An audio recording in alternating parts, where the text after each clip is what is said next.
धरती टीवी पारां पंहिंजे नाज़रीन लाइ मेगा मज़ाहिया शो लाफ्टर हाउस शुरू कयो वियो आहे, जेको तमामु जल्द धरती टीवी जे स्क्रीन ते ॾिसी सघंदा। शो जो मेज़बान सोराब सुमरो आहे, जॾहिं त एग्जीक्यूटिव डायरेक्टर ताहिर आराइन ऐं डायरेक्टर ज़हीर मीरचंद आहे। माशा ॾाढा सुठा सुठा माण्हू वेठा आहिनि हिते, ऑडियंस वेठल आहे ऐं खिलो बि था।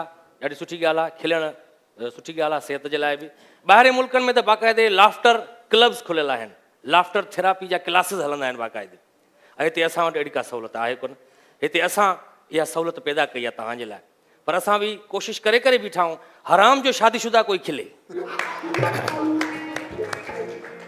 ऐं हूअं बि जेका शइ असां वटि हुजणु घुरिजे उहा ॿाहिरिनि मुल्कनि में आहे, जेका शइ ॿाहिरिनि मुल्कनि वटि हुजणु खपे उहा असां वटि आहे। सोशल मीडिया ज़रिए नालो कमाईंदड़ मौलाना असदुल्ला खोड़ो लाफ्टर हाउस शो में शरीक थियो त मथस गुल निशावर कया विया ऐं शानदार आदिरबाह कयो वियो।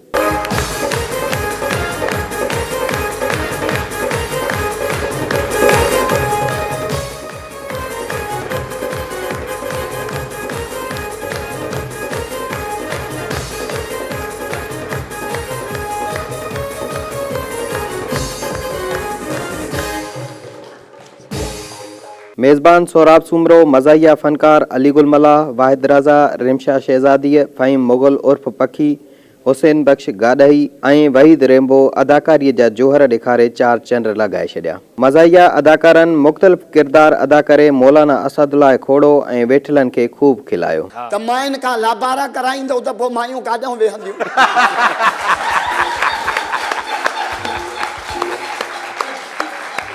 माइन कहूं गाह कराईंदा, लाबारा कराईंदा, पाण शपर गाडर जे ॾा रखिया अथई।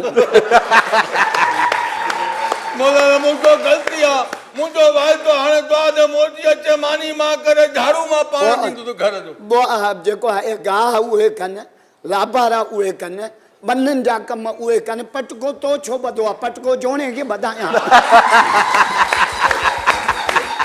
लाफ्टर हाउस शो में मौलाना असदुल्ला खोड़ो पंहिंजी निजी ज़िंदगीअ जे हवाले सां ॻाल्हि ॿोल कई ऐं चयो त हू कंहिं बि टीवी चैनल जे प्रोग्राम में पहिरियों भेरो शरीक थियो आहे। मौलाना असदुल्ला खोड़ो चयो त संदसि ॻाल्हाइण जो अंदाज़ मज़ाहिया हूंदो आहे, पर हू ॻाल्हियूं हक़ीक़त ते ॿधल कंदो आहे। मौलाना असदुल्ला खोड़े धरती टीवी इंतज़ामिया जी वाखाण कंदे चयो त हिन पंहिंजी ज़िंदगीअ में लाफ्टर हाउस जहिड़ो ज़बरदस्त प्रोग्राम नाहे ॾिठो। अवाम खे तफ़रीह फिराम करण लाइ अहिड़ा प्रोग्राम थियण घुरिजनि। तोखे छा थियो आहे? ओ माई छा थियो थी?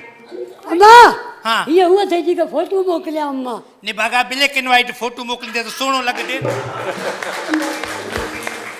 हे छा हुसैन शेख जो भी ब्लैक एंड व्हाइट फोटो लगला घर में तने त ज़ाल हीरो हीरो सदी दी त ने भागा पराई माई भजाई थई तो कनाडा में भगिया कुकड़ मथे ते रखी करे। सॉरी आप कौन हैं? आप कौन है? मायने जी मां कौन है?